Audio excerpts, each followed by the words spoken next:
और पता है कई बार क्या होता है कि किसी चीज को हम पूरी जिंदगी लक्की मानते रहे हैं, क्या पता वही अनलक्की हो जाए कई बार। पता नहीं चलता, हमारा बिलीफ सिस्टम उसको लक्की मान रहा है। अभी अहमदाबाद प्लेन क्रैश की बात करें हम, इसमें क्या हुआ कि गुजरात के पूर्व चीफ मिनिस्टर विजय रूपाणी जी थे, और वो 1206 नंबर को अपना लक्की नंबर मानते थे, डीपली बिलीव करते थे इस चीज में, 1206 नंबर को। और देखो 12 जून को ये जो काला दिन है, सबसे वाहियात दिन है हमारे हिस्ट्री में, सिविल एविएशन हिस्ट्री में सबसे वाहियात दिन है। ये क्या है, इसी दिन 12 जून को छठे महीने, यही उनके लिए क्या हुआ, 1206 नंबर अनलक्की हो गया, एक ट्रेजिक एंड में कन्वर्ट हो गया। और सुनने में तो ये भी आ रहा है कि 5 जून को वो अपनी फ्लाइट लेकर लंदन जाने वाले थे, अपनी धर्मपत्नी और अपनी बेटी से मिलने, वैकेशन पे जा रहे थे 20-25 दिन के लिए। लेकिन लुधियाना में बाईपोल इलेक्शन है, तो वहां पे उनको प्रचार करना था, पंजाब के इंचार्ज थे भारतीय जनता पार्टी के।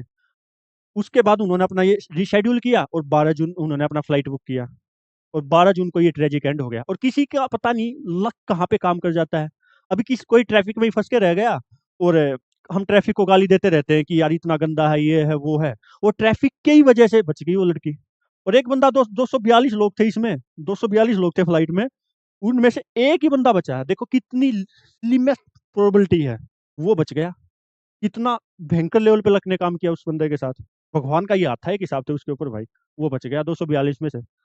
और वहां पे जो मेडिकल कॉलेज था, मैदानी नगर, जो भी मेघानी नगर है, वहां पे गिरा वो, क्रैश हुआ।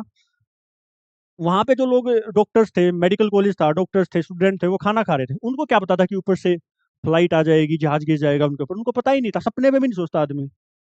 तो चीजें कई बार बिना बताए हुए आती हैं, हाथ से ऐसे हो जाते हैं, पता ही नहीं चलता। ड्रीम बोइंग का ये जो ड्रीम लाइनर फ्लीट है ना, ड्रीम लाइनर, ड्रीम लाइनर से था ये, ड्रीम लाइनर फ्लीट है जो वहां से था ये, बोइंग कंपनी का। और इसका फ्लाइट कौन सी थी, ये AI-171 एयर इंडिया की फ्लाइट थी। जैसे ही निकलती है, 30-40 सेकंड में ही क्रैश हो जाती है भाई, 30-40 सेकंड में ही। तो कई बार चीजें बिना बताए हुए आती हैं, किसी को पता ही नहीं होता कि मेरे साथ क्या हो जाएगा, चाहे वो अमीर हो या गरीब हो। कई बार इस हिसाब से चीजें होती हैं कि आपके हाथ में ही नहीं होती।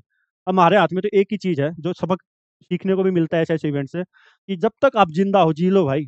अपने आसपास के लोग हैं जो, उनके साथ आराम से रह लो, थोड़ा प्यार से रह लो, जितना प्यार बांट सको उन लोगों में, जितना, थोड़ा हम्बल रह लो, ठीक है। बिल्कुल रिजिड मत हो। और कर क्या सकते हैं हम इसमें, जो लोग चले गए उनके लिए क्या कर सकते हैं हम, बस प्रार्थना ही कर सकते हैं कि हे भगवान उनकी आत्मा को शांति देना। और यही कर सकते हैं, और क्या कर सकते हैं, संवेदनाएं प्रकट कर सकते हैं उनकी फैमिली के लिए, लेकिन वो वापस नहीं आएंगे।